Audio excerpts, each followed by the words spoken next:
it doesn't have to go to 6, right? No. No. I think that we're happy with an hour and a half or 2 hours. We can stop any. So anytime after an hour. What happened a little bit in the past is that being the most impatient one frequently try to stop it when it's not quite done. Yeah, I think it's good to have a time we shoot for, like 5:45. Yes. You know, because we found that we sort of faltered and we would have stopped, and then we went on and it was very And good. it was better, yeah.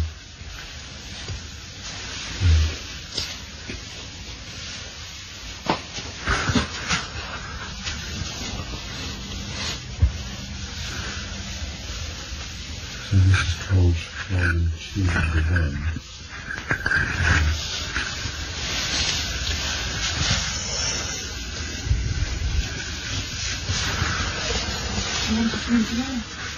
Yes.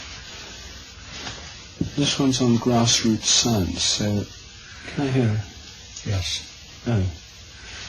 It's on, I can hear a kind of echo. I can hear a kind of echo. Maybe. Well, let's see. I don't know where you'd hear that from. It's Maybe from the headphones, yeah. Ignore it. It's sometimes hard to. Well, I can mediate it some. So maybe we should have a mantra to do with knowledge, like hum.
So, September the 2nd, volume 2, number 1, 1991. Grassroots science.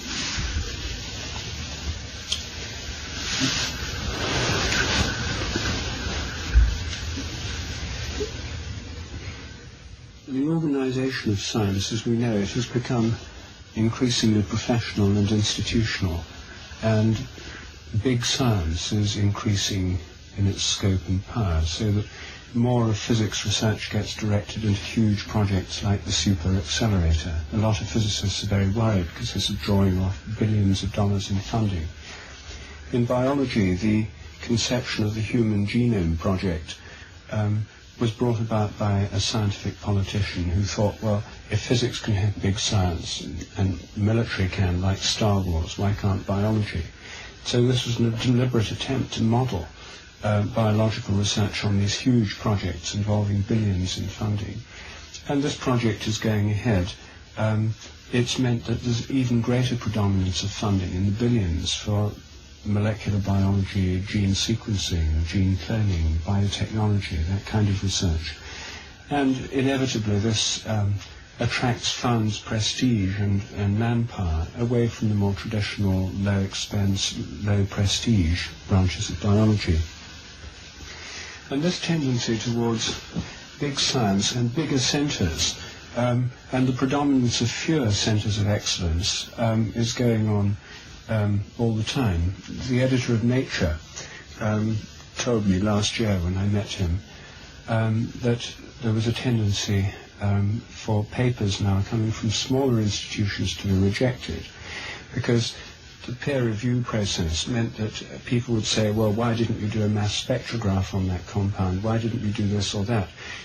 Requiring, as part of the routine production of papers, the use of expensive equipment to which few have access. And he said that although the papers may have been of equal merit, the standards were changing in favour of large institutions and large laboratories. And so I said, well, what happens if you raise this question with the people who insist on these standards? Isn't it unfair on people in smaller institutions with lower access to big funds? And he said, not really. He said, if they're any good, they'll move to a big institution. So there was this tendency for not only increasing specialization, but increasing predominance of a smaller number of institutions and access to big money is coming to dominate the whole structure of science as we know it. And this is merely a carrying further of the process of professionalization and institutionalization that's overtaken mainstream science, essentially in the present century. In the 19th century and in the 18th, and indeed until the present century, the situation was very different. In Darwin's case, for example, he himself never held an academic post in any institution.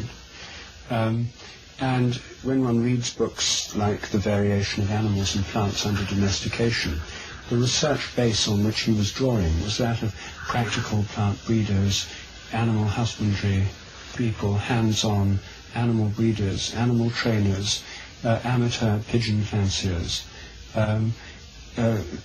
colonial administrators who'd observed what native people did, shipwrecked mariners who had stories about feral animals on remote islands, and so on. In other words, there was a vast wealth of knowledge that fed into Darwin's kind of science, hardly any of which came out of government-funded scientific institutions. Most of it was low-cost, grassroots type of research. It doesn't mean to say that the people didn't know what they were talking about. These were true experts in the sense that they'd spent many years doing what they did and spoke from a wealth of experience. But we see a completely different picture there. And what's happened is that the amateur and the non-professional base of science has become increasingly marginalized from the point of view of institutional science. You can't do research till you've got a PhD. You can't do it unless you're in a big institution. You can't do it unless you've got a grant. You can't publish it unless you can write and do the kind of thing that passes peer review committees, and so forth. Well, the tendency has gone further and further in this direction. So the question is, do things have to be as they are now? Or is there a new model possible? Well, I think a new model of science is not only possible, but desirable, and not only desirable, but necessary. Because on the one hand, there's a collapse of confidence in big science. There's a decline in public support for massive scientific projects. Genetic engineering is getting a very bad press. Embryo research and biotechnology excite more public fear than admiration. And the same is true of nuclear research, particle physics research, Star Wars research, and many other aspects of big science. One of the results of this is that the public esteem for science is declining. People blame the environmental crisis, nuclear pollution, ecological depletion, agribusiness, factory farming, chemicals in food, pesticide residues, toxic wastes. All these things are blamed fairly or unfairly on the scientific establishment. And so the constituency that supports science declines as a political voice, and which means that governments seeking to make cuts, as they always do, as they have been for years in Britain now, find it's quite easy to cut science budgets, and it won't cause much loss of votes. In fact, it may even cause a slight gain in votes. they've just axed Britain's main nuclear physics facility, the Daresbury laboratory near Manchester, in which Britain led the world. The whole facility has just been axed. And there was, apart from scientists themselves who worked there and other people in the scientific community, scarcely any ripple of protest. They saved £2 million a year. So this, especially in Britain, this declining confidence in science and declining funding of science has led to a reduction in scientific morale. Fewer and fewer people want to study science in schools or go into it as graduate students. And there's a declining interest in large-scale professional institutional science. So the thing is entering a kind of crisis. Many scientists are very, very demoralized, and it looks as if the great golden days of the golden age of the 60s and 70s of endless expansion is over, perhaps forever. Well, in this context, a possible new approach to science becomes more feasible because it may be necessary simply for economic and political reasons. But I think it's desirable even if it weren't for the fact that large-scale science is entering a state of crisis. And the reason I've been thinking about this is because of my own experience with morphic resonance research. Since this is such an unorthodox theory, the theory of memory in nature, since it goes against the established paradigm or model of science, funding has been very hard to come by. And what's in fact become apparent is that holistic research of the kind that this involves is much cheaper than reductionist research. If you study whole systems, you usually need relatively small funds, but the smaller the thing you study, the bigger the apparatus and the more the funding. So when you get down to the most evanescent of nuclear particles, you need the largest of apparatus, miles across, costing many billions of dollars. So morphic resonance research has turned out to be cheap, indeed almost free in some cases, and much of the leading research has been done by students as projects. And this has made it clear to me that students who do every year tens of thousands of projects around the world are quite capable of doing leading-edge research. They are actually doing it in the realm of morphic resonance. But in no other sphere of mainstream science could one imagine students routinely or playing a major role in the growth of knowledge in this way. It's also made it clear to me that a lot of really interesting and important research projects can be done on very small budgets by students or even by amateurs outside the framework of institutional science. And the book I'm working on at the moment, which has made me think about these things, proposes 8 experiments, that any one of which could break our current paradigms, but which would be very cheap to do, and some could be done by almost anyone. For example, investigation of the sense of being stared at that we talked about previously, and which is the discussion in our book of Trialogues. So I think the conditions are right for a new awakening, a new renaissance of research, a kind of more democratic kind of science where more people are empowered to take part. And when you think about it, the kind of base that Darwin drew on exists today, and even more so. There are tens of thousands of amateur plant breeders. There are amateur orchid growers and people who lavish care, attention and their own funding on breeding new kinds of orchids. There are rose societies, there are bamboo societies, organized in societies where people swap specimens, have a great deal of experience and knowledge of their various species of plants. And again, with animals, there are probably more pigeon fanciers, dog breeders, rabbit fanciers and so on than ever before. The numbers run into the millions of people with a great deal of experience of breeding and raising these animals. There are people who train horses, dogs. There are falconers who train falcons, including new species recently domesticated, building up a great wealth of knowledge, which is all available through amateur networks and societies. There are anglers and hunters who get to know the species they hunt very well. There are old-style naturalists still around, there are amateurs tracking ecological change as a result of climatic and other factors, who can build up invaluable records. There are hundreds of thousands, millions of home computers giving statistical analysis power. Previously the preserve of big institutions with big mainframe computers, making this kind of sophisticated mathematical analysis available to almost anyone. There are hundreds of thousands of science graduates with a training in the professional background, not working as professional researchers, who could contribute to this. And there are already areas where almost all the research that goes on is in fact amateur. These are some. In addition, there's the whole realm of psychedelic experience, where professional research is very limited in scope, but amateur research has accumulated a wealth of knowledge and experience. There are amateur computer experts who have developed an enormous amount of experience.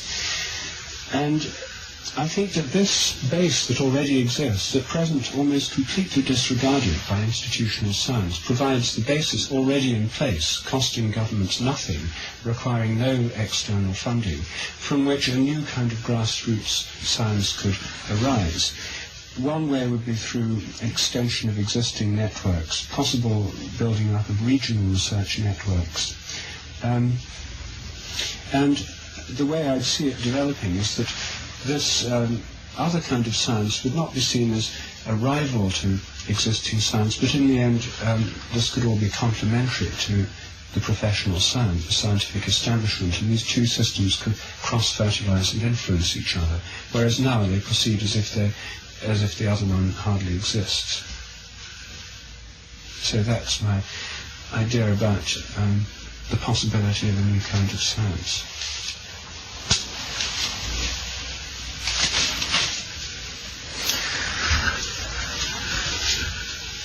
Well, it sounds wonderful and very promising, and if this could simply happen as you've described it, then the decline of science could be reversed. Clever young people could be attracted, more and better information and understanding could be developed, and so on.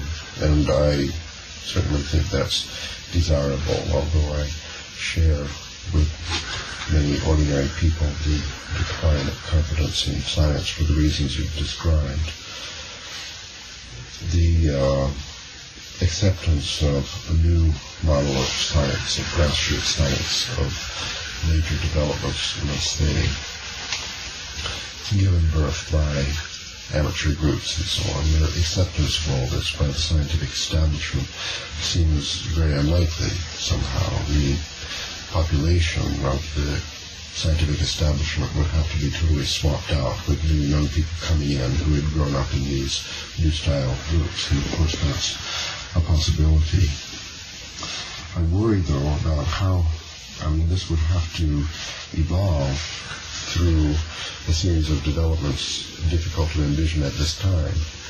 But I see a problem in the communication, the extension of the networks, and the sharing of the results, and the replacement of the function of big science provided by publication in journals with peer review and so on. I hate the peer review process, but somehow the very growth of population, the growth of civilization, the growth of the scientific establishment means there's this immense amount of data that if it's not shared and made available or archived in libraries or something, nobody can access it, then it fails to achieve the goal of these discoveries. That's the problem. So I think the key to this development of a new model would be the development of a new model of a communication system for sharing the results of research. It won't be necessary. It won't be possible for each group of pigeon fanciers in South Burlington, Vermont or something to have a journal newsletter or something like that, a regional newsletter. That would be too many newsletters to read. So I think the secret key to empower the success of this new development is the communications aspect of the computer revolution, the bulletin boards, the computer networks, and developments not yet really visioned for the archiving and sharing of this kind of information in central electronic libraries. That would be the key. And until everyone could access the results of this research and easily sort of survey all what had been done in a certain area and find out about these new hybrids and so on, that the dream couldn't really become a reality. Maybe it requires further development in the archiving and sharing of electronic information in order to make this possible. How will the regional networks be organized and communicate with each other? It could be that the lack of a successful means of communication in that way is the very reason that these big laboratories and big science has actually evolved. The governments have sensed, they have tried, they've experimented, and they've proved to their own satisfaction that the investment of the bucks in a big laboratory gives a bigger bang than in granting smaller sums to a large number of small laboratories. Certainly these groups will need grants, they'll need some support. You have to have some equipment. Inexpensive science still does cost, right? Well, I mean, the thing is that if you take, say, pigeon fanciers, they already have journals, Pigeon Racing Weekly and so on. And there are several in England on newsstands. They already have newsletters. None of them get grants. They buy their own pigeons, race them, maintain them, breed them. There's a system of competitions or prizes for successful winners of races, but the whole thing is completely self-financing. Now, the idea I had in mind was, in cooperation with these different communities of researchers or practitioners who already exist, one would pose certain questions like, how do racing pigeons home? Now, I have my own ideas about how this could be tested. For example, by moving the loft from the pigeons, seeing if they can find the loft. This is one of the experiments in the book I'm writing. Well, this kind of question, when formulated, put out there in the racing pigeon new press and in the existing newsletters, might engage a certain number of people in wanting to do these experiments. The results will be fed in through these existing networks of information to others, and there will be a debate and other people perhaps take part, and the whole of this community could be engaged in certain kinds of research projects. Now, in relation to, say, amateur naturalists, a project that I'm trying to get going in London, where I live, in Hampstead, is that on Hampstead Heath there's several species of trees that are showing very advanced signs of dieback or actual death. The London plane tree is dying off all over London, which will totally affect the appearance of the city. Willow trees are in a bad way. Acacias are in a very bad way. Some species are not quite so bad. And opinions, most people have hardly noticed, but those who have noticed have different opinions as to why this is so. We've had 2 or 3 years of drought, there are certain fungus diseases around, there's an enormous increase in ozone and atmospheric pollution due to increased car traffic in London, photochemical smogs. And which of these are affecting it? And as the greenhouse effect begins to bite, as the temperature changes, what kinds of changes will occur in forest ecosystems? There's nobody keeping records. The Heath authorities are busy rushing around mending the drains and sort of clearing the rubbish. The preservation societies are busy trying to stop people cutting things down and spoiling the Heath by building new police radio towers on it and that kind of thing. But there's nobody at present keeping a year-by-year record of what's happening. So posing the questions is part of it. And if amateur naturalist groups had clearly posed questions, like, is there a year-by-year change in the bird population, the tree population, which trees are suffering, which ones are doing better, we would have an enormous database gathered from different parts of the world. which would be of practical value, for example, in what you do about global climate change. If the greenhouse effect is really happening, which it seems to be, if the climate of Britain gets warmer and drier, for example, what kinds of trees should be planted on Hampstead Heath now, so that in 50 or 100 years' time, well within the lifetime of a tree planted today, there's a reasonable chance of them surviving, rather than the whole place being an ecological disaster zone. And this is a very small, I take this because it's a very small example, but there's a much bigger question. What kind of crops would grow in changing climate? What changes occur in existing forests, in existing ecosystems? So it's not just a matter of enormous accumulation of data without any kind of... that's happening already. These amateur groups build up enormous data banks which they share through networks and newsletters already in place. But for a larger picture and for the asking of specific questions, there could be a system whereby these questions are fed through these local networks or formulated with the help of people within them. And there could be a vastly greater research effort going on than there is now. And I don't think it would necessarily require a big change in the present system. Some of them, I'm sure, are using computer networks already. Others have existing systems of information exchange, like newspapers, journals, commercially produced magazines, the rabbit fancier. There's all these things. Incredible number of specialized journals are actually published and are self-sustaining financially. So I think it's partly a question of formulating questions that are of a wider interest than the nuts and bolts questions asked within these existing groups or within groups that could come into being, and is into a larger picture. And that, I think, is the way that the research could be coordinated somehow through particular kinds of questions. Yes, well, if interesting questions came along from a central authority or an interesting amateur, as, for example, your forthcoming book, and this captured the attention, the imagination of groups worldwide, and then they accumulated their data pertinent to the question in standard form, readable by other groups, and so on, then a bigger picture, regional or global picture of certain phenomena, like the death of plane trees, could be developed.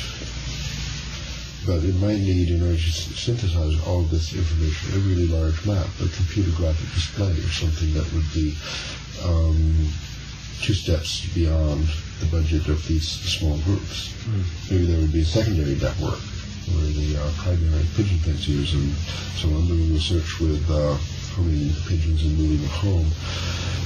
They would create their primary data stimulated by a certain question, and then the secondary groups would access the data from other centers in other countries and other continents and so on, try to test certain hypotheses about the rate of advance, the strength of the morphogenetic field, the distant effect, the speed of the effect, and so on.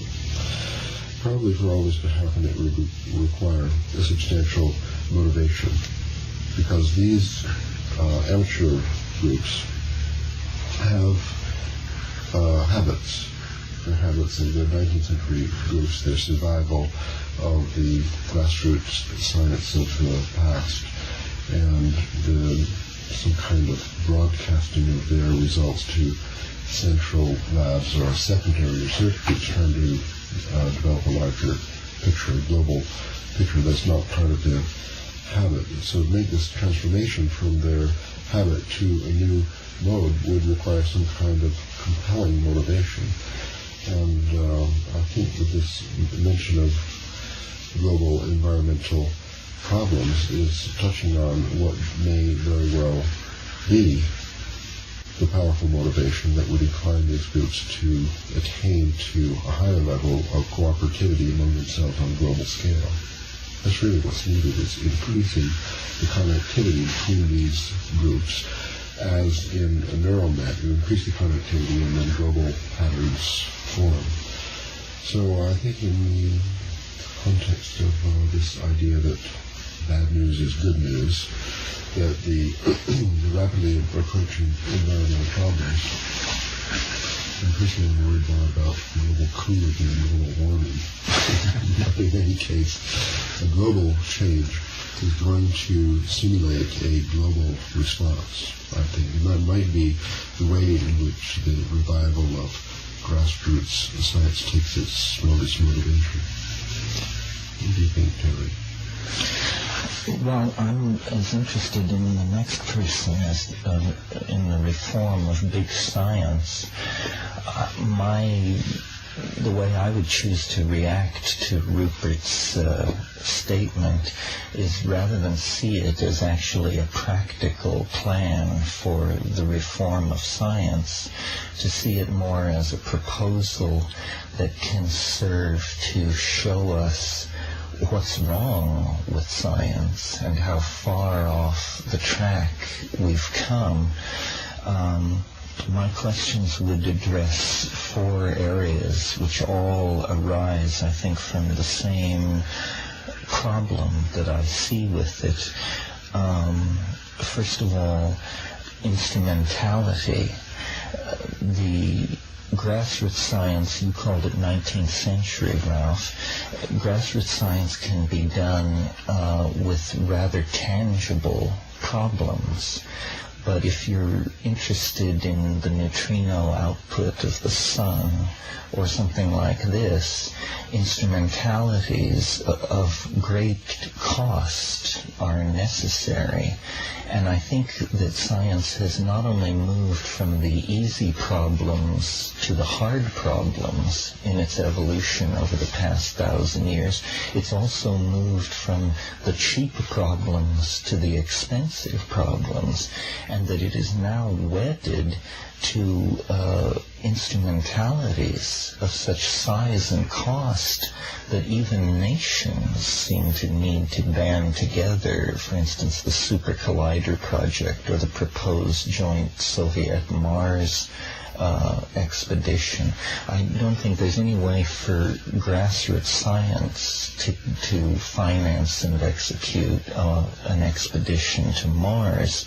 So I've made 3 areas of concern: to instrumentality, meaning scientific instruments of great cost; technology, the fact that science is the handmaiden of advanced product research, is what has given it such overwhelming sway over most of our lives. Science is not done in the spirit of Greek curiosity about the order of nature. Science is done to make money on a vast scale, and I dare say no funding would be forthcoming if there was no anticipated payback from that funding. So then that leads to capitalism. What is its role in the promotion of big science over small science, and how can the impulse to do pure science in the Greek style or the grassroots style somehow be unlocked from the demands of capitalism, which distort that impulse so that we may spend hundreds of millions of dollars discovering whether certain chemicals that will go into a facial soap are allergenic or not, but we wouldn't allocate $100,000 to study a very basic and interesting question like how the pigeons home. And then fourthly, and along the same continuum, science has been appropriated by the military-industrial complex. And again, this would be very hard to see how it could be disentangled from that. So I see your proposal as not so much a proposal for the reform of science, but for the creation of a kind of parallel institution. We could almost call it the people's science, or science, hands-on science. And I'd just like to hear you address all these things. I mean, I'm all for the idea, but I think science has been vastly transformed from the simple impulse to understand the natural world around us into a kind of hellish marriage with capitalism, technology, enormous instruments, and the military-industrial complex, and that I've probably named some of the most overwhelming and monolithic forces in our society. How can we rescue Dame Science from the hands of such intractable foes of the Greek and original impulse to simply understand and appreciate the natural world? Well, I think that part of the answer comes from the shift in paradigm which is happening for a variety of reasons, independent, or not independent, but seemingly independent of these political and economic ones, namely the move towards a more holistic model of science. And as I said earlier, the holistic research where you look at whole systems is much cheaper than analytical research where you look at smaller systems. You see, atomism, which is the philosophy that underlies reductionism, puts the greatest emphasis on the smallest possible things. Hence, the highest prestige attaches to superconducting supercolliders, which are the biggest pieces of apparatus you can make, because the smaller the thing, the bigger the apparatus. Now, if we as we are doing, undergo a shifted model, so that kind of science seems somewhat less interesting, then the emphasis would become on studying the properties of molecules, of crystals, at their own level, of cells, of organisms, of ecosystems. That kind of science, requiring an enormous increase in instrumentation, which goes together with a reductionistic approach, would simply become less important, less relevant, less attractive. And that would in itself help to take care of the instrumental problem. You can see the same thing in medicine. If you have a medical research system that we've got now, entirely in the service of mechanistic medicine, then the emphasis goes on new methods of biochemical diagnosis, genetic engineered diagnostic aids, high-tech scanning equipment, and so on. And no research money at all in most countries goes into looking at the effects of other holistic methods, which meanwhile flourish even in small towns around the Western world. All the different kinds of holistic approaches that go on. There's not really much effort to compare these approaches to see which works better than others.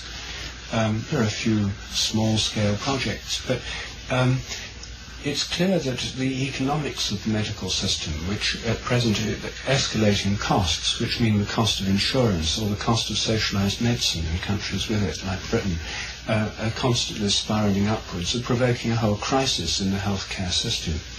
Now, for political reasons alone in Britain, there's an increasing willingness of for economic reasons really, of politicians to consider the possibility of holistic medicine simply because it's cheaper.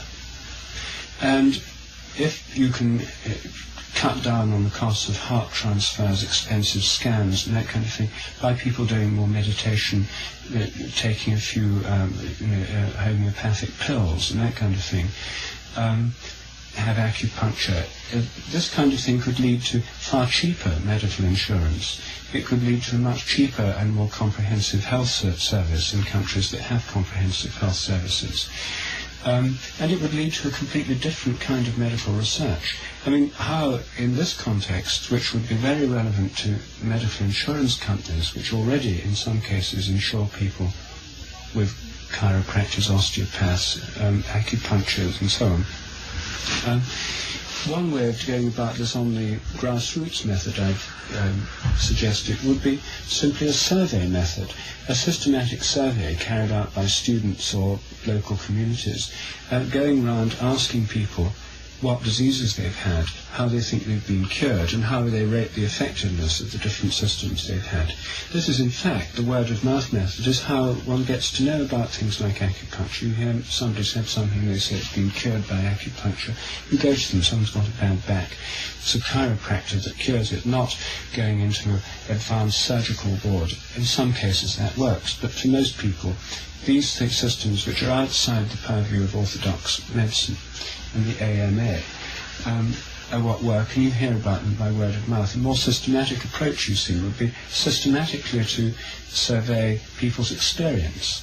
You have like a consumer report on these systems, and this could be done at any level of sophistication or depth. And if it worked in the West, then you could extend it to India, where these different systems, Ayurvedic, the Unani system of the Muslims, the homeopathic system, the Western system, traditional forms of spiritual healing, all coexist. And every Indian I talked to when I was living there had quite clear ideas about which one worked for which. For jaundice, you wouldn't go to a Western doctor because they were hopeless. You'd go to an Ayurvedic or a Hakim, a Unani Hakim, because they had good cures for jaundice. For acute illnesses, you'd go to Western doctors and get antibiotics. For skin, long-term chronic skin complaints, you'd go to homeopaths. For mental diseases, you'd go to temples or to some kind of faith healing thing in a dargah, a Muslim shrine. There's a wealth of knowledge there, which is nowhere codified, nowhere investigated, as part of an ongoing, continuously modified oral tradition. And so, in the realm of medical research too, I think this method could be applied quite cheaply and simply without instruments. It would in fact give one a method of estimating the effectiveness of instruments through high-tech medicine. So I think that as soon as you begin to look holistically at things, the need for large instruments disappears. And it may be that if we think differently about the need for missions to Mars, the need for Star Wars, the need for the Human Genome Project, and the need for large-scale nuclear physics projects in this new context may seem much less important, and hence the process you talked about, the need for these instrumentation would get less. Then when it comes to the power of capitalism, the military-industrial complex, again, the power of these things are changing. The interests of health insurance companies and the interests of national health systems are not working in favour necessarily of ever more expensive medicine. There are political forces working in different directions. With the end of the Cold War, the need for vast high-tech military spending projects is going to become harder to defend politically. And so I think that the situation is changing quite rapidly in all these respects. Well, what you seem to be advocating is the collection and correlation and study of data as something which doesn't cost a lot of money and which can be done on home computers and transferred among self-organized networks of people. And I agree that probably the forward rush of big science has ignored a lot of areas, but there are what do you say to the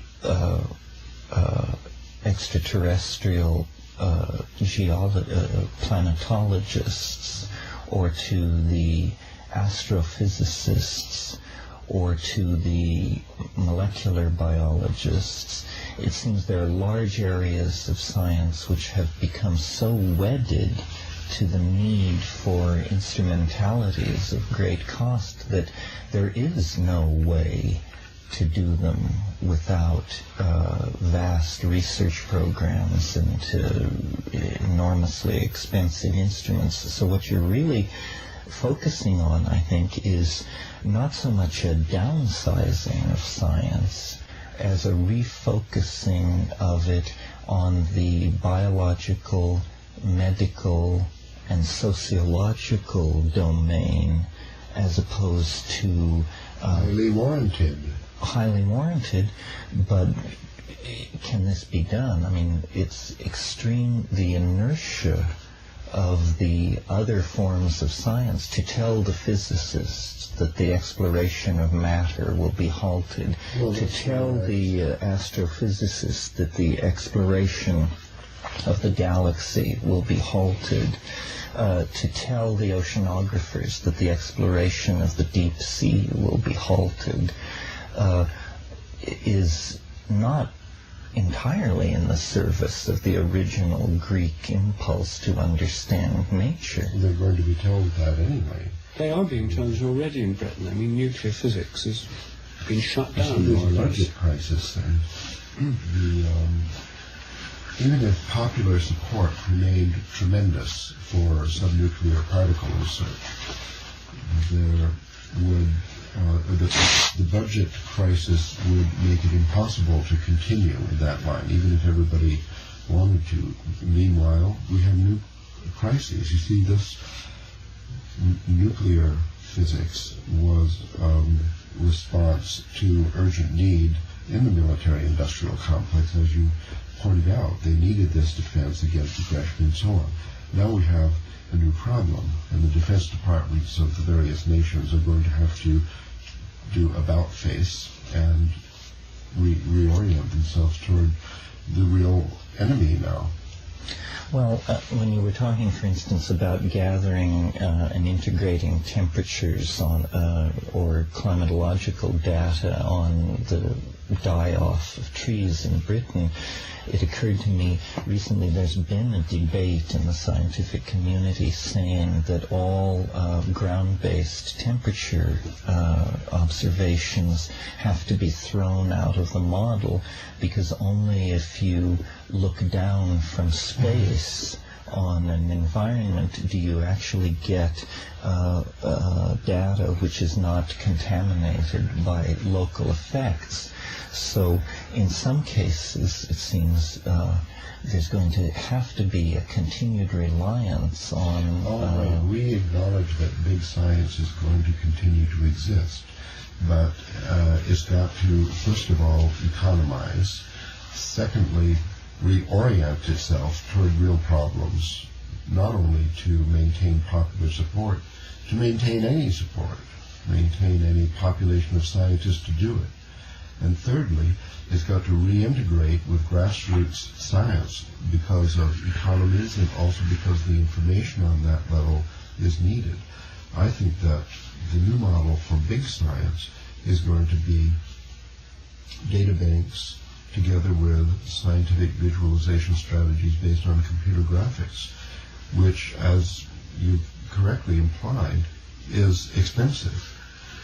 The mission to planet Earth, the NASA proposal to monitor the temperature every move from satellites, will actually be very inexpensive compared to ground-based methods of collecting the same data. The problem is how to visualize it, and there we see groups working at the national laboratory level with enormous supercomputers that are really expensive, trying to devise ways to synthesize all this data and sort of get the picture.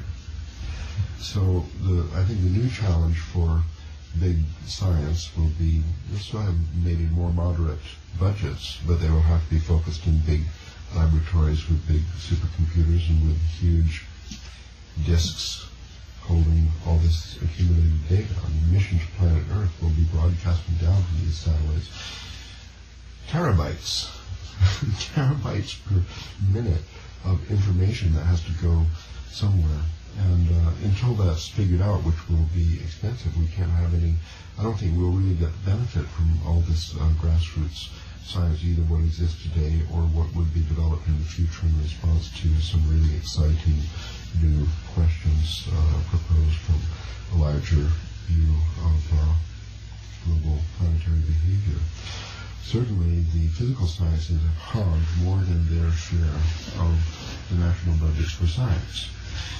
And as Rupert pointed out at the beginning, the growing tendency of biological science to imitate this bad strategy of the physical scientists in putting all their eggs in one basket with giant machines and fewer laboratories and journals and so on. this is a bad direction because it's a dead-end street. This actually represents the devolution of science, led at the most rapid possible rate by the physical scientists, the astronomers with their huge telescopes, and so on. The piece of the budget pie for science is shrinking. Even if it didn't, it would have to be reorganized so that a fair share went to medical, biological, and also social and environmental sciences. Then everyone's budget is still going to be too small. And to get the largest result from the fixed budget, I still think it will be necessary to have some big science, big lab centers where the synthesis of all the information will be handled. The largest problem of science in the future is just to manage this enormous database. And the fact that the physical scientists have got their unjustified piece of the pie so far is, I think, because within their big budgets, which still aren't infinite, they've been able to produce a result because they don't have to deal with data banks that are of unmanageable size. They're studying simple systems, and within their budget they've been able to deliver a product, something that can be adapted by business for new high-tech commodities, gadgets, and consumer. Well, maybe we should think of it as establishing a sort of parallel track of rehumanized science, but retain things like the Human Genome Project, which promises a much deeper understanding of human disease and genetic defects and this sort of thing. The other thing is, institutions expect a payoff on the investment they make in the people they train, and somehow they are going to have to be talked out of this payback, because big science has been the tent under which product development and that sort of thing has gone on, which has then led to the payback into the universities so that these laboratories could be endowed and so forth and so on. It's very hard to see how in the small science model it closes the loop and pays its own way. It has more the quality of the English squire or naturalist who carries out observations in his local area that are very interesting, but that only his private wealth allows him the luxury of doing this. How will it support itself? How will it be other than something in the hands of hobbyists and dilettantes? Well, there are two things that could happen there. One is that well, already amateurs do these things on quite a large scale. Pigeon fanciers, of whom there are about 500,000 in Britain, are mostly working class, and some of them are on social security. The one I've worked with most closely can't work. He's got a disease. He's on social security. It's so cheap that you can do it on that level. This isn't just the province of squires. Maybe orchid growing is, if you need greenhouses. But there are certain kinds of things which we live in a far more prosperous society than ever before. So that this kind of expenditure of your own money on what you really like is widely available. Many, many people take advantage of it, even if it's only at the level of gardening. I mean, it's one of the most popular of all hobbies. People don't need grants to buy plants for their garden, and they wouldn't need grants to graft different ones together or to breed different ones by crossing or using a camel hair brush to transfer the pollen from one to another. So plant breeding and things are so low budget, they're actually within the capacity of hundreds of thousands, if even millions of people already. When it comes to the need for additional funding for data banks, for things where you do need other things, I think that there could be a new system of, there could be regional research councils, there could be, I mean, there's various structures you can think of where a tiny fraction, 1%, 0.1% of existing science budgets were put in funding this grassroots science, together with a series of competitions. I in fact suggested one to the editor of Nature when he told me about this increasing complexity and cost of research as the tendency. I said, well, why not offer a $10,000 prize every year, the Nature Prize, for the best research conducted on a budget of less than £1,000? And he said, there's no point because no one would enter for it. And I said, I would. And he said, well, then I don't think we'll offer the prize.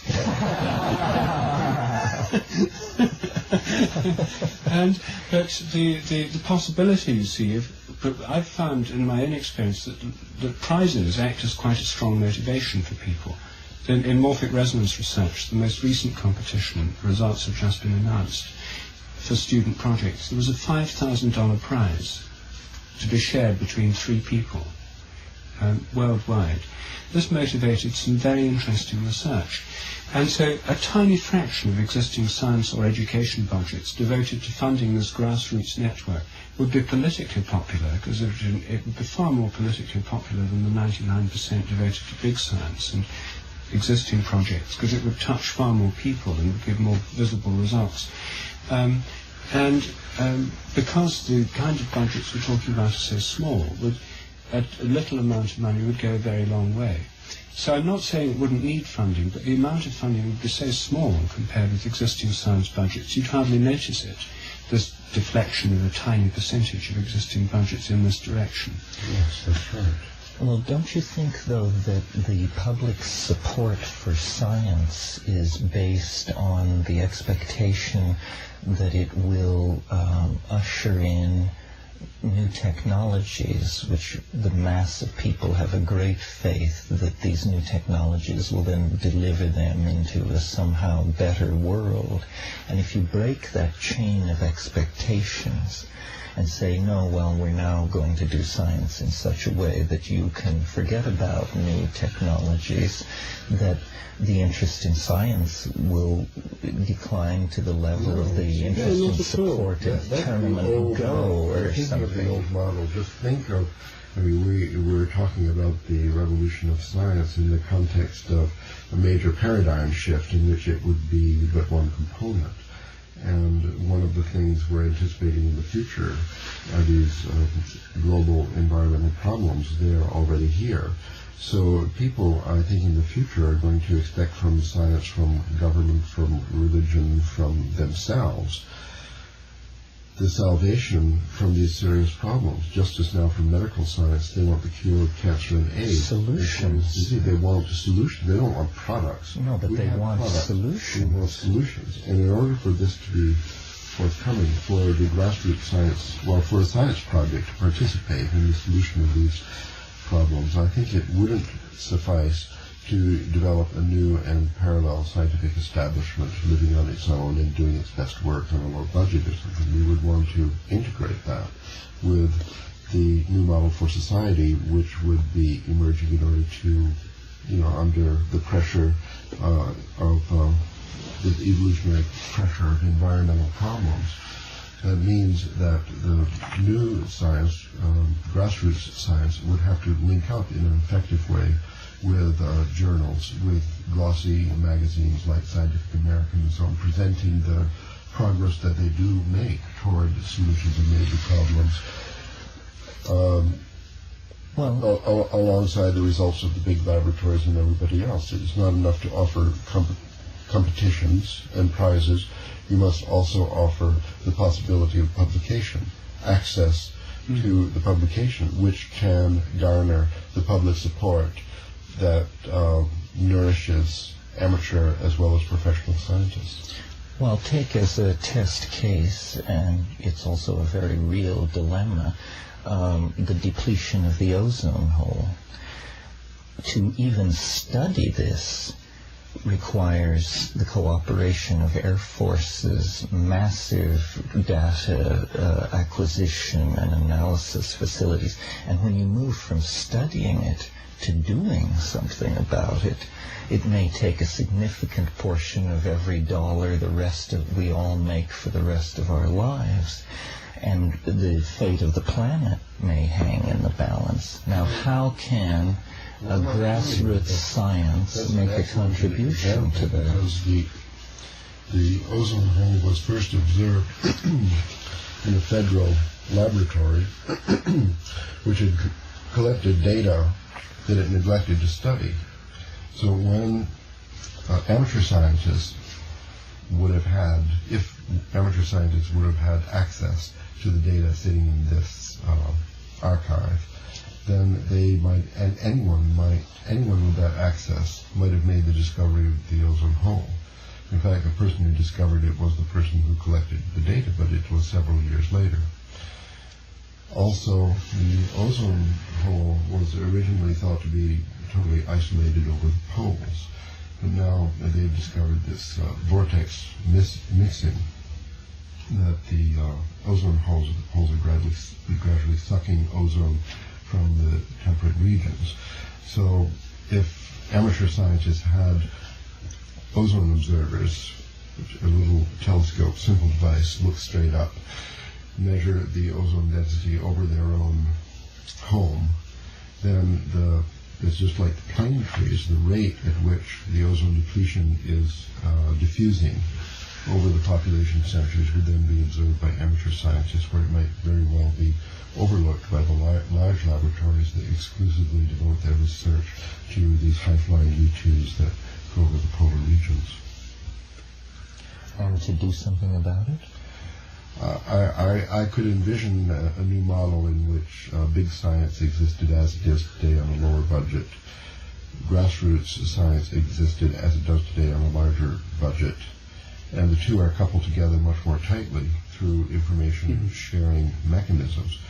The National Science Foundation, for example, in the United States might have as its main mission the storage and provision of access to this enormous data, so that people can come with a new hypothesis, a new question, a small competition, stimulating high school students who could then actually obtain the data that no one is looking at about the ozone depletion or something else, and win the prize by making a phenomenal new discovery of data which maybe is sitting around and has been provided by some very expensive instrument. That's the combination. So it seems to be, we keep returning to this thing, that the big science provides the data, or the data is accessible by non-expensive local means, but somehow the problem is to acquire the data. And for many, many problems, I mean, I mentioned the ozone hole. We could also talk about the danger of planetesimal impact on the Earth.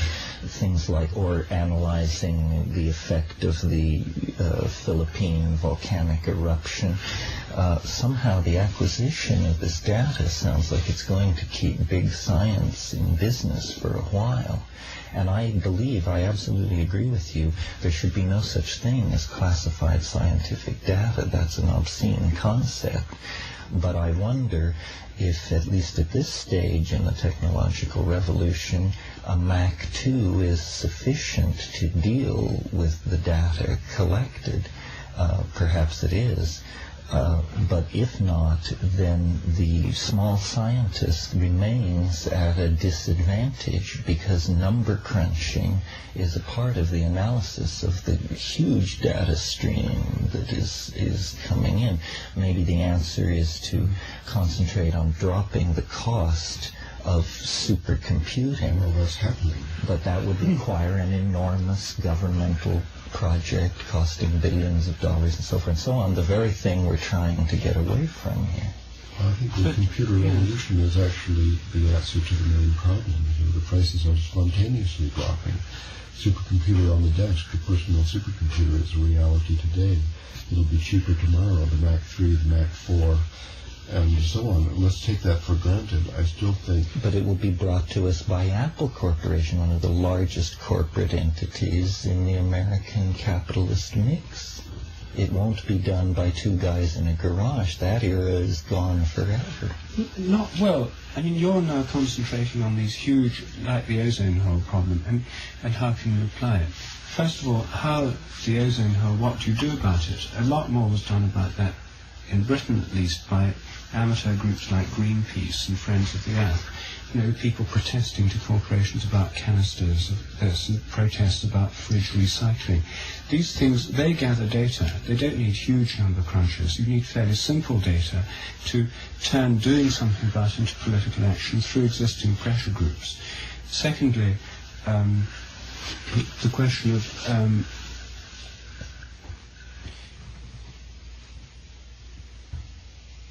well, no, just leave it at that for the moment, about the ozone hole. The second question about information gathering, there isn't in fact a glut of information in some areas. There's a great shortage. Friends of the Earth also collect samples downstream from industrial firms and rivers and from drinking water supplies, and find that in sort of 30% of Britain they exceed the nitrate levels permitted by British and EEC regulations. Pesticide residue levels are far too high, etc. Data which, if it's collected at all by our government, is kept secret, and which, when revealed and published, requiring no great sophistication of laboratories, no enormous number crunches, can lead to enormous political knock-on effects, questions in Parliament, letters in newspapers, public protests, that can actually begin to do something about these things. So the environmental groups have already used fairly simple analytical techniques, fairly simple data processing methods to great effect. So the ozone hole is, that's why I don't deny there's a problem at that level, but there are problems at much lower levels where an enormously greater amount could be done by amateur data collection without vast number crunches, and where the translation into political effects, doing something about it, are much sooner and quicker than to solving enormous global climate problems. Well, so I think we're left with the conclusion that there has to be a parallelism, that somehow there's room for both of these approaches, that they address different areas of concern, and that when they can make common cause, that's all well and good, but that they're really directed toward, in most cases, different ends. Well, not necessarily, you see, because coming back to an earlier point where you said that what people want in science is something that gives a product or something useful or some public good, that's not really always true in some cases, but think of the things that are some of the most popular things in the whole of science that interest even 3-year-olds, namely dinosaurs. Science museums draw millions of people to them if they put on displays of dinosaurs. Stephen Jay Gould sells millions of copies of his books, which are about things like dinosaurs, extinctions, and so on. The only form of popular science that interests Merlin, aged 3, is dinosaurs. He goes to halls of science to see dinosaurs. And so the interesting thing is that there's a kind of science here which has an enormous grassroots base, which has nothing to do with... But a major paleontological project has the character of a major dam building or excavation project. I mean, it costs millions. Most of these bones were collected in the last century by amateurs for virtually nothing.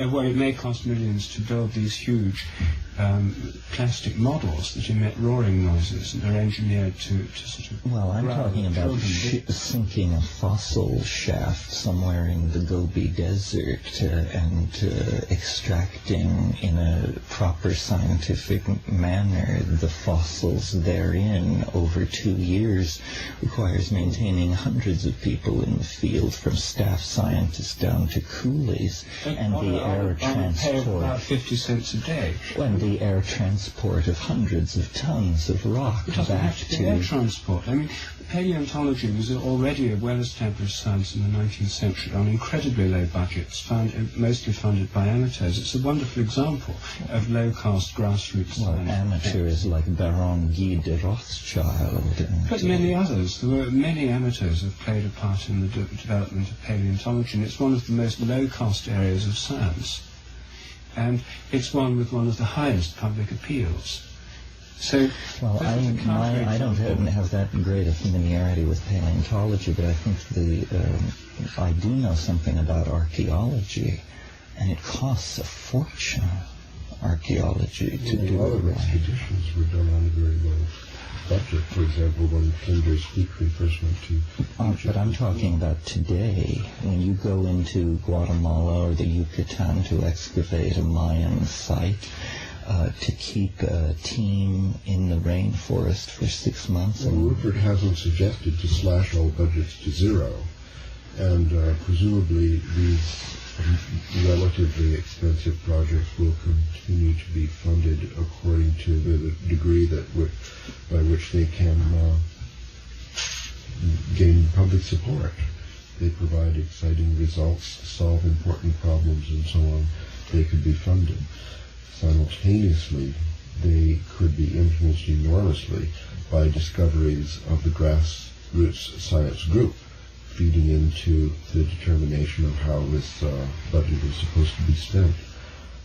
Well, Yes, we might stick with archaeology for a moment here, because it's an interesting science in that it doesn't generate new products. It doesn't give us a sense of progress.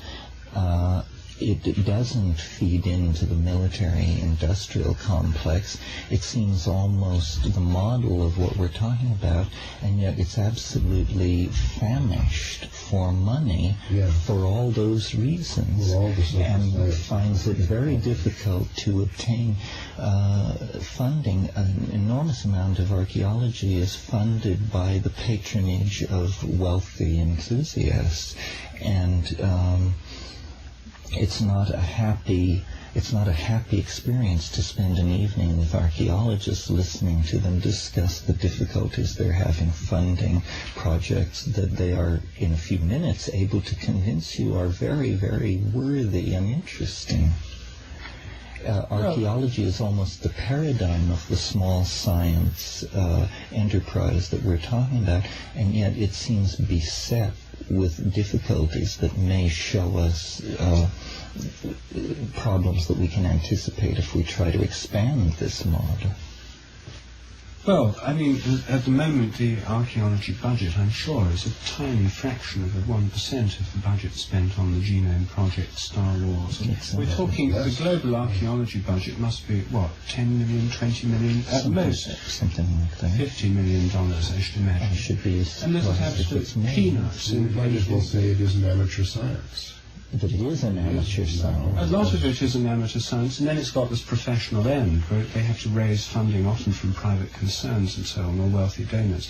It is an amateur science. It has a large grassroots component even today. You know, people who excavate in an amateur manner. There are Anglo-Saxon excavations go on in Britain, for example, using the students and the vacations amateurs and so on, with very minimal central funding from the government.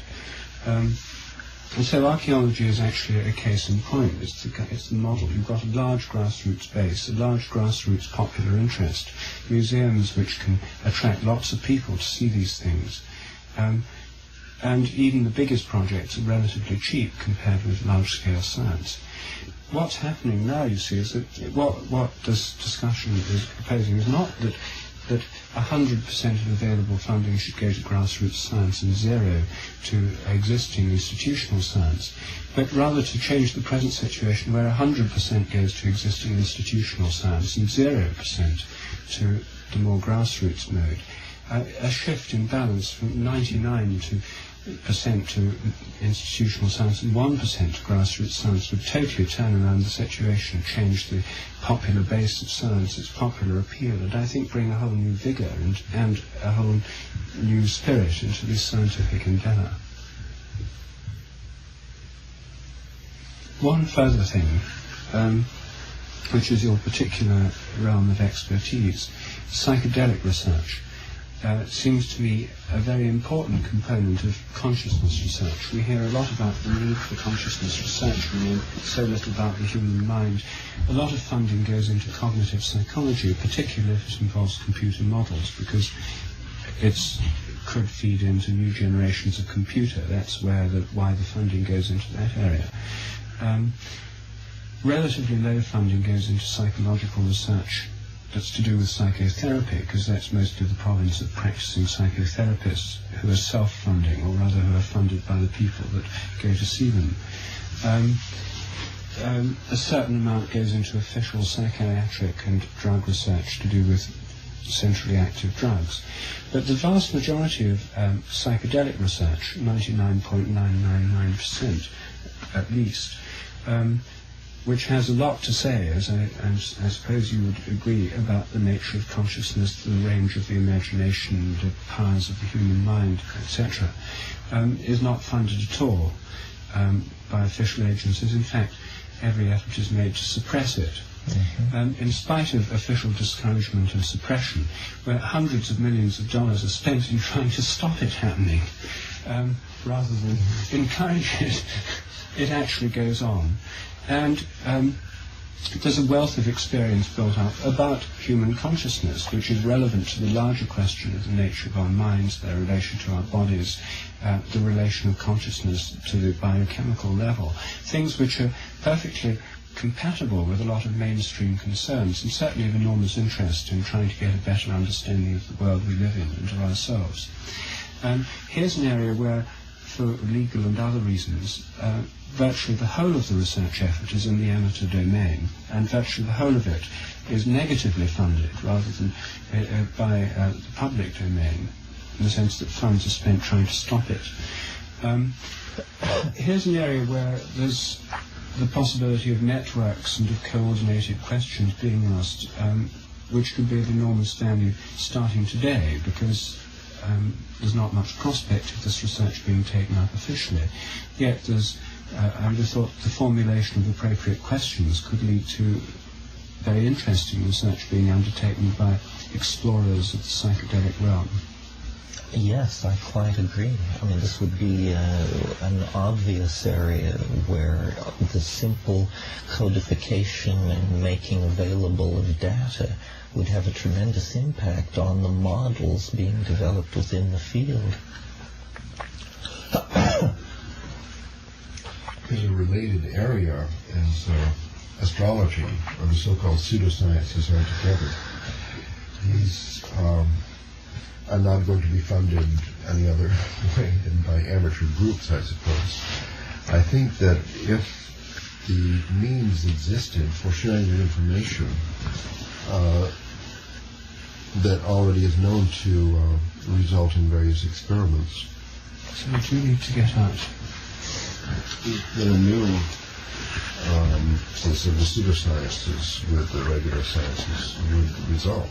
For example, if people had a computer program that displayed when they woke up each morning their natal chart and the positions of the current planets, noted any transits of the daily planets over the sensitive points on their natal chart, and tried to correlate that with, for example, diseases, psychological states, and so on.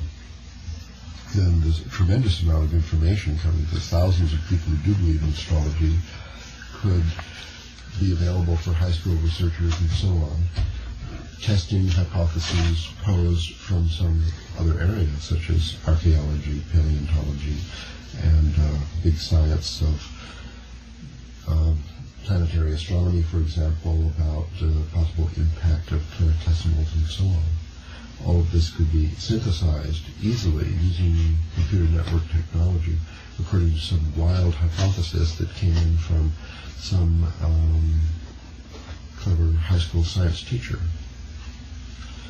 So the psychedelic research, pseudosciences, other things that are totally rejected by society would have cracks in the structure through which they could reemerge back into the mainstream and making their contribution toward the solution of our global problems.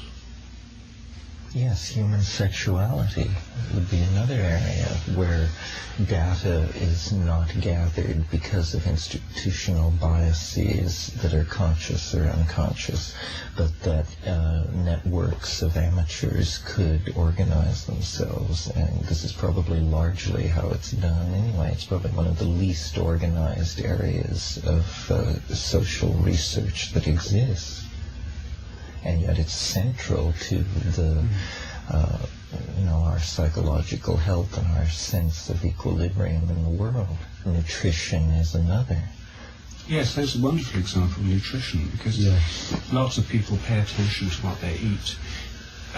Official nutritional studies are on the whole pretty crass. I went into this when I was working in India, and looking at the simple question of protein requirements. it turned out that the whole of the global food strategy had been based on studies done using American college students as average people.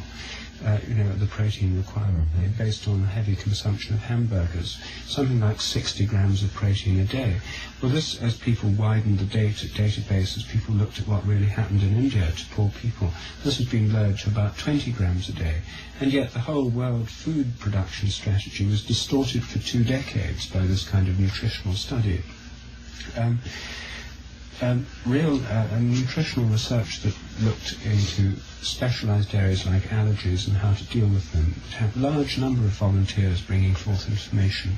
Right. Research on people who can survive with incredibly little food would have enormous implications for the world food problem by showing that it may be possible not only to work on increasing the supply but reducing the demand. It may be possible, as some people practice doing, as part of spiritual disciplines or otherwise, to survive on incredibly small amounts.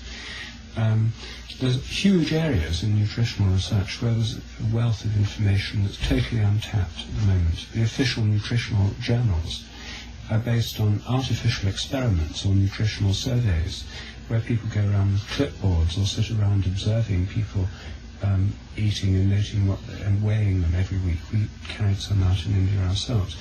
Of a completely unrealistic kind. And yet, nobody thought of going around asking people what they thought about nutrition or... Let me turn the tape. So one of the faults of good science is associated with the reductionist perspective, I suppose, is this gradual, progressive, never-ending elimination, pruning off different things that are labeled as pseudosciences, amateur, fringe science, and all subjective. Subjective, all the paranormal, all the nutritional, all kind of alternative medical, all these things that are rejected comprise a daily growing group, while the number of natural phenomena studied by big science, official science, and establishment science is always shrinking. So one of the important gains of the new model for alternative science would be to open up cracks in the structure for the reintegration of all these different threads, which represents a kind of a holistic approach to the whole field of knowledge, especially when you include archaeology, history, the social sciences, and so on. What we're talking about is bigger than science, really. It's the reintegration of the entire intellectual sphere. Of research in general? Yes. Yes, because there's a great deal of amateur historical research goes on through local history societies and so on, which is, on the whole, unintegrated with professional endeavours. So that's one thing. I think one further thing that is worth considering is the formulation of questions. Now, I'm trying to do it in my book called 8 Experiments to Change the World, where I've formulated 8 specific research areas with 8 specific experiments that could be done on very low budgets, any one of which would have a paradigm-shattering effect. Taken together, would reduce our present model of the world to rubble and require the adoption of a much larger and holistic view of reality. These would be, they're all things that can be done for budgets of $100 or less. Now, I've spent some years trying to think out this kind of experiment, and the ones I've finally come up with for this book are selected from about 20 or 30 that I've considered. But this is my own unaided efforts, and it's a virgin field, and I can't believe that I'm the only person capable of thinking of these things. There must be many people, given the incentive, who could think up really good questions. One thing that happened with morphic resonance research was a competition run by the New Scientist magazine for experimental designs for morphic resonance, with prizes totaling only £250, which led to a considerable wave of creativity in experimental design. In terms of large-scale questions, the kind of endeavour I've been engaged in thinking up simple experiments is something which groups of people such as ourselves, or such as exist in many parts of the world, could get together and think of questions, and not only think of the questions, but think of ways in which they could be plausibly implemented on low budgets by groups of amateurs, actually work out questions and possible strategies that could be implemented. These would then be competitions one way, a kind of forum for questions in which these questions would be published, and the most interesting ones would be taken up by others and stimulate a public debate is another. But this is an important component of it, and this is something that costs nothing. It just involves people sitting around thinking and talking. And this, I think, is a very important component of it, because there are lots of people in place who can do the experiments, but most people outside the scientific endeavour have not felt empowered to ask the kinds of questions which you can ask. And because my own background's in experimental science, I don't have that particular inhibition.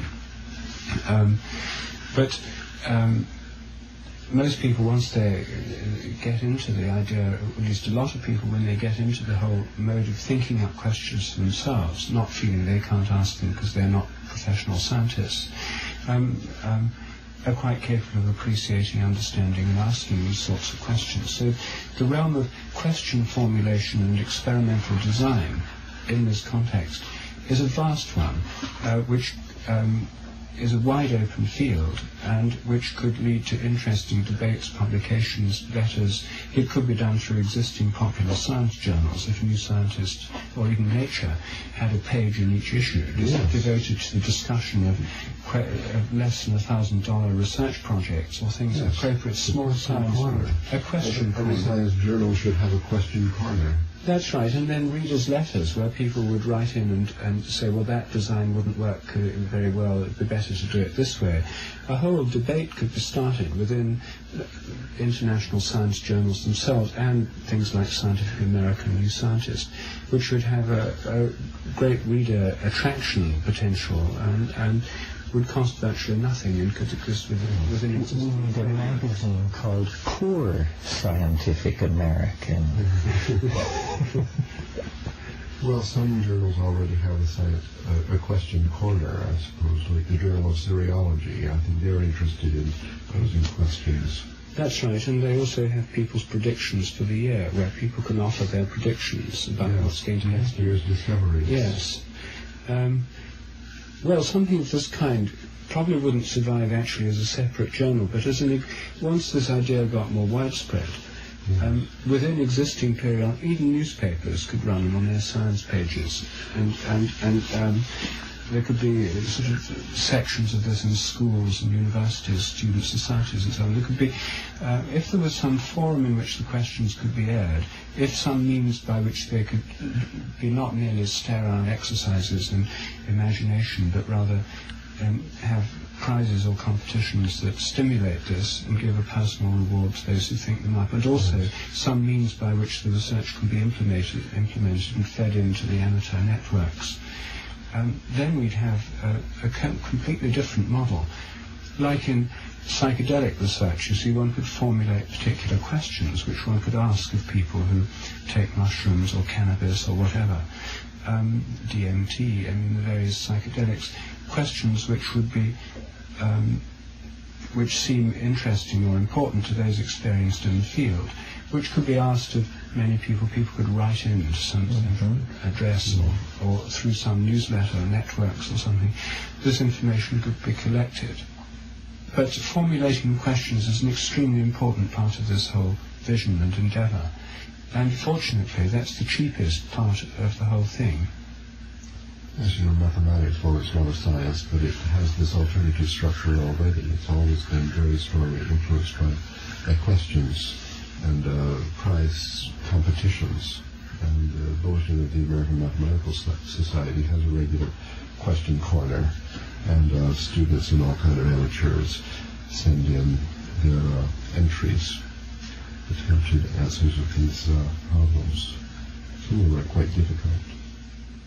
So there's an existing model up and running. Yes, which it does have a very strong stimulating effect on the whole development of the subject. and some of the best people are in charge of the question corner. Yes, well, Scientific American, the amateur scientists section of that has exposure run for years, and some quite intricate experiments are carried out for very little money. So we've already got models up and running. Yes.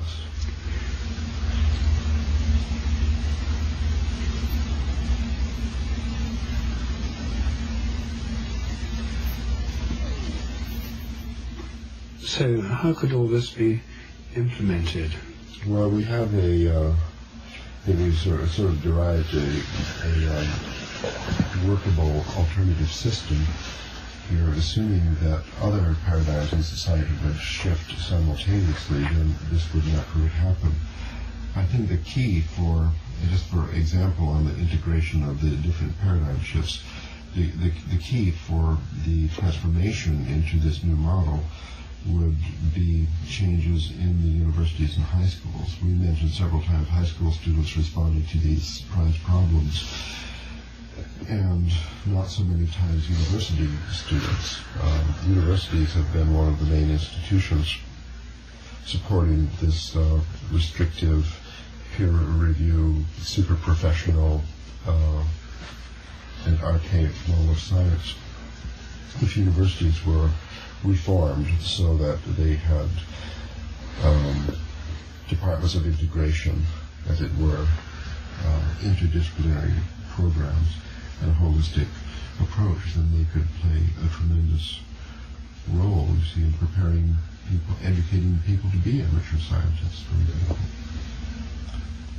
and interesting them in many of these problems. I mean, the questions being proposed by the questions setters should become part of the curriculum in universities, for example. As morphic resonance research has penetrated universities a little bit, at the University, for example, that's a model that should be spread worldwide. Universities should be revitalized along with the revitalization of science and the it's like in physical education, so-called, some schools have team sports. You see, these are of no use whatsoever to the amateur athlete. Very few universities, like my university, the University of California at Santa Cruz, had no team sports and only individual sports because they wanted to prepare people for a new society. It was formed in the 1960s when, in the hip subculture, everybody gave up team sports and wanted only individual sports, something that you could continue throughout your entire lifetime.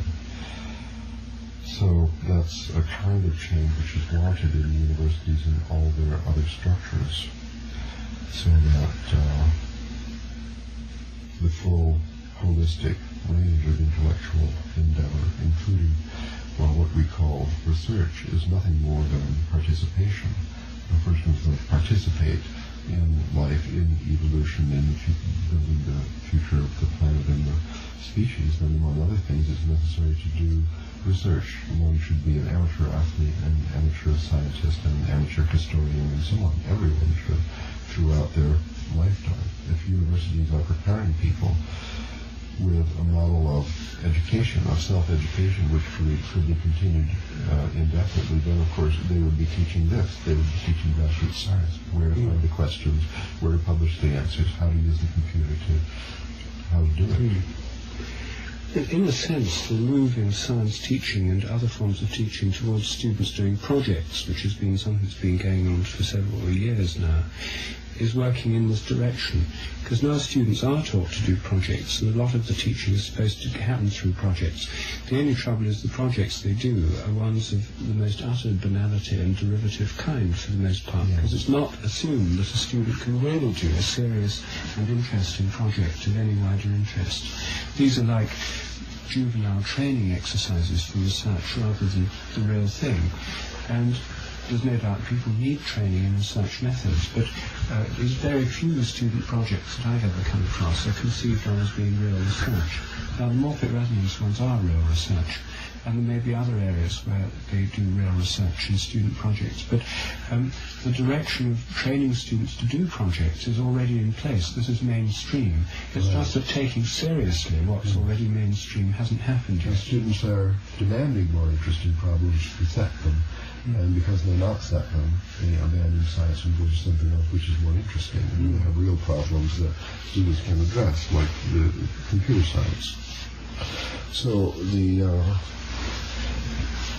the creation of a new model for science, for grassroots science, would actually give universities the opportunity to revitalize their science curriculum, thereby attracting once more the better students who are talented particularly for that, giving them something to aim at in their lifetime of research without large grants and working in big laboratories for the military-industrial complex. So I think it's, this whole discussion bodes very good news for universities.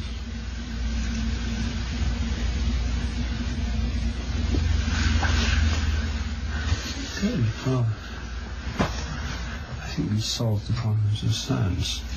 Yes, yeah. Well, one is knocked off. It's a quarter there. Yeah. On the money. On the money. Good. And hopefully it was good we didn't quit a couple of times when we thought of it, because then... Oh, it never entered my mind.